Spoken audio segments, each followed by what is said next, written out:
இந்த ஆபரேஷன் சிந்தூர் இந்திய தேசம் பாகிஸ்தான் மேலே நடத்தின இந்த தாக்குதல் அப்படிங்கிறது சாதாரணமான விஷயம் கிடையாது. இஸ்ரேல், அமெரிக்கா, ரஷ்யா போன்ற நாடுகள் கூட இவ்வளவு துல்லியமாக ஒரு சர்ஜிக்கல் ஸ்ட்ரைக் நடத்துறது கிடையாது. சார் யோசிச்சு பாருங்க, 9 இடங்கள் டார்கெட் வைக்குது இந்திய ராணுவம்.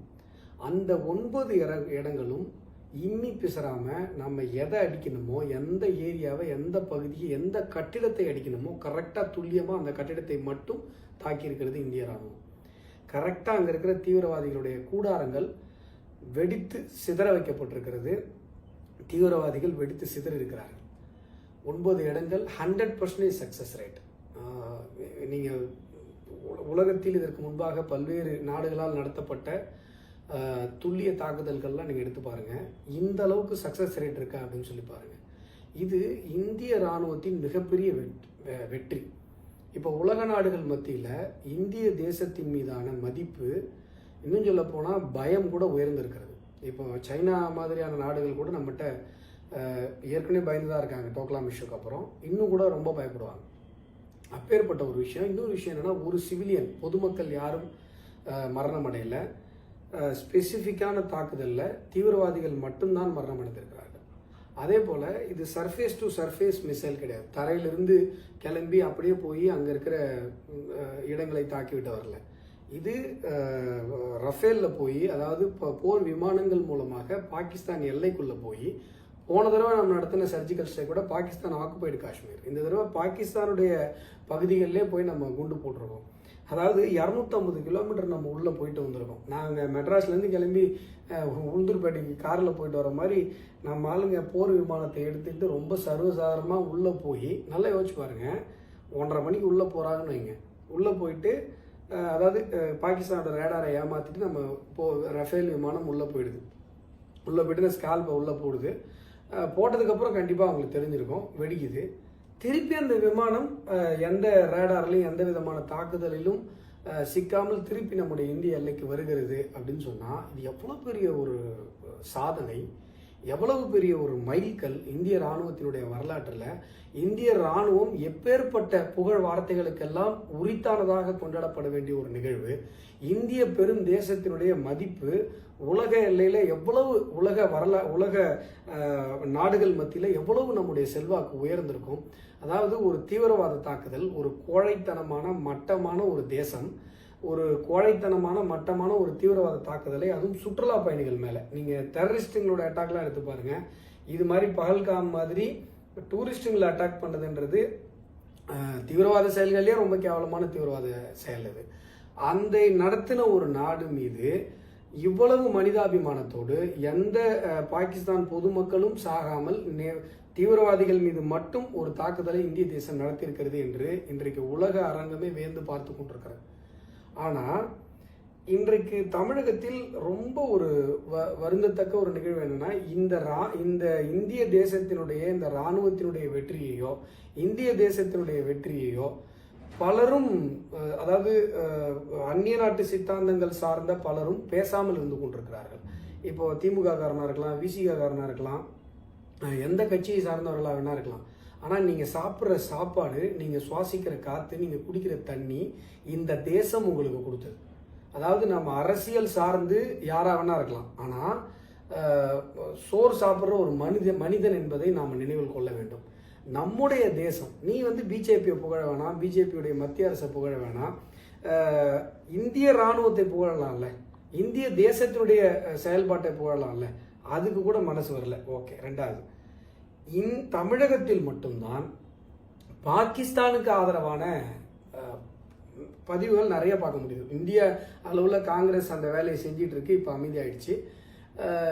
தமிழகத்தில் பலரும் தனிப்பட்ட கருத்துக்கள் நிறைய அறிவுக்கு ஒவ்வாத கருத்துக்கள்.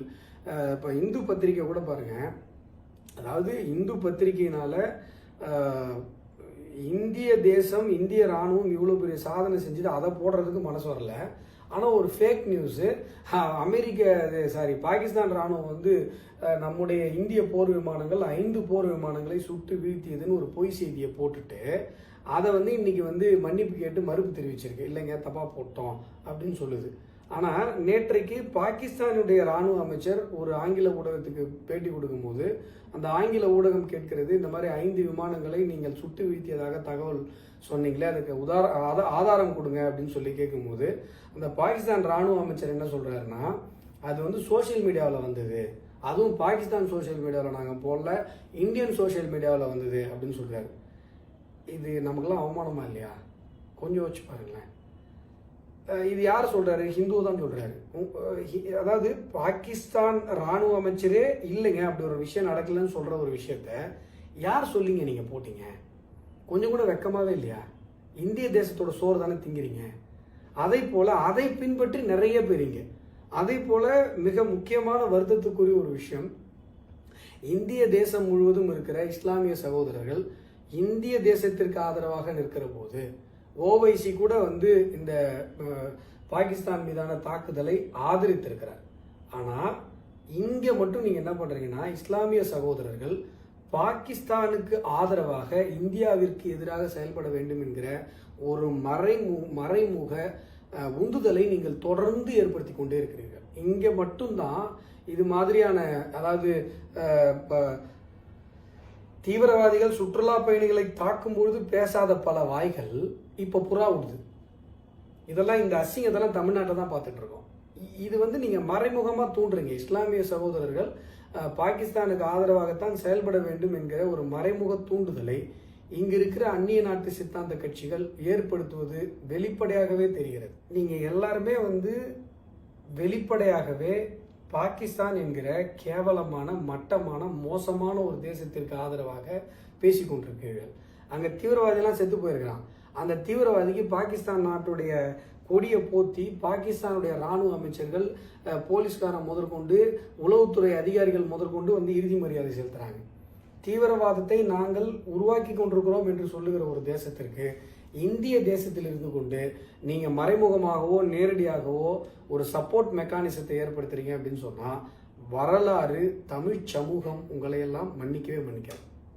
திருமாவளவன் சொல்றாரு, எவ்வளவு அப்ஜெக்ஷனலான ஒரு வார்த்தை பாருங்க.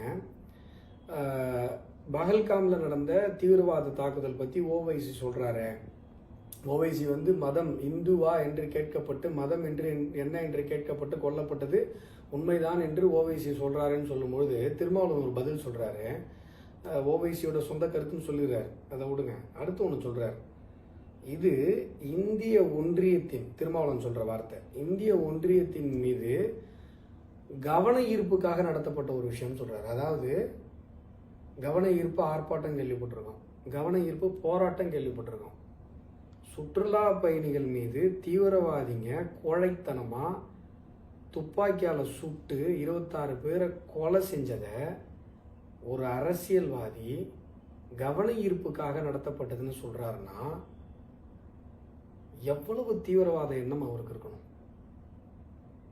யோசிப்பாரு. இது மாதிரி, அதாவது இப்ப நான் எதுக்காக இதை பேசுறேன் அப்படின்னு சொன்னா, உலக அரங்கில் முன்னெப்போதும் இல்லாத அளவிற்கு இந்திய தேசத்தின் மீதான நல்லெண்ணம், இந்திய தேசத்தின் மீதான ஒரு மதிப்பு பெரிய அளவில் உருவாகிட்டு இருக்கு. ஒரு போர், ஒரு பாகிஸ்தானுக்கும் இந்தியாவிற்கும், இந்தியா பாகிஸ்தானை தாக்குகிறது என்று சொல்லும் பொழுது வரலாற்றில் முதல் முறையாக அமெரிக்காவும் சப்போர்ட் பண்ணுது, ரஷ்யாவும் சப்போர்ட் பண்ணுது இந்திய தேசத்தை. அமெரிக்காவும் ரஷ்யாவும் எதிரெதிர் துருவங்கள் கருத்தியல் ரீதியாகன்றது உங்களுக்கு தெரியும். இது வரலாற்றில் முதல் தடவை. நேரு வந்து நான் பஞ்சசீல கொள்கை வச்சிருக்கேன், நான் பெரிய அப்படியே ஃபாரின் பாலிசிலாம் சொன்னப்போ அவருக்கு எந்த நாட்டுடைய சப்போர்ட்டும் இல்லை. ஃபர்ஸ்ட் டைம் இந்த ஹிஸ்ட்ரி இந்தியாவுக்கு இவ்வளோ பெரிய சப்போர்ட் உலக நாடுகள் கருத்தியல் ரீதியாகவும் கன்செப்ஷனாகவும் கொடுத்துட்டு இருக்காங்க. ஒரே ஒரு மிஸ்கன்செப்ஷன் உலகம் முழுவதிலும் பார்த்தா எங்கே கிரியேட் பண்ணப்படுது அப்படின்னு பார்த்தா, ஒன்று பாகிஸ்தானில் கிரியேட் பண்ணப்படுது, அதை விட்டா தமிழ்நாட்டில் இங்கே இருக்கிற அந்நிய நாட்டு சித்தாந்த கட்சிகளால் கிரியேட் பண்ணப்படுது. இது மிகப்பெரிய கேவலம். தமிழ் சமூகத்திற்கு இது ஒரு வரலாற்று அவமானம். இந்திய சுதந்திர போராட்டத்திற்கேயே வஉசி, நீலகண்ட பிரம்மச்சாரி, வாஞ்சிநாதன் சொல்லி இன்னும் சொல்ல போனால் அதற்கு முன்பாக ஜம்புத்தீவு பிரகடனம் முதல் சுதந்திர பிரகடனமே ஜம்புத்தீவு பிரகடனம் தான் வரலாற்றில். அப்பேற்பட்ட தமிழ் சமூகத்தில் இது மாதிரியான கருத்துக்கள் எல்லாம் இன்றைக்கு விதைக்கப்படுவது ஏற்றுக்கொள்ளவே முடியாது. தமிழ்ச் சமூகம் இவர்களை கேள்வி கேட்க வேண்டும். இந்திய தேசத்திற்கு எதிராக பேசுபவர்களை தமிழ்ச் சமூகம் தனிமைப்படுத்த வேண்டும்.